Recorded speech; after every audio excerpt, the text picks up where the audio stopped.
এ কি অবস্থা তোজো? হ্যাঁ ঠাকুর, কি অবস্থা? ব্ল্যাকি তোর মেয়ের কি অবস্থা? এ কি সহ্য করা যায়? দুধুন খাচ্ছে, লেজুটা টুই টুই করে নাচছে আর এদিকে দুধুন খাচ্ছে। আমি তাই ভাবছি ব্ল্যাকি এত চিৎকার করছে কেন।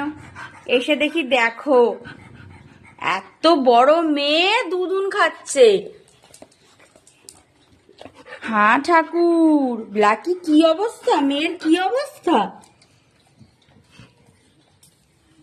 অবস্থা দেখো।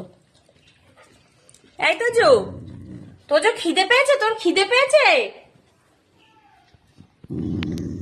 দুধুন নেই তোমার, ছোটবেলায় তো খাসনি। দেখেছো অবস্থা, দেখো তোজো দুধুন খাচ্ছে।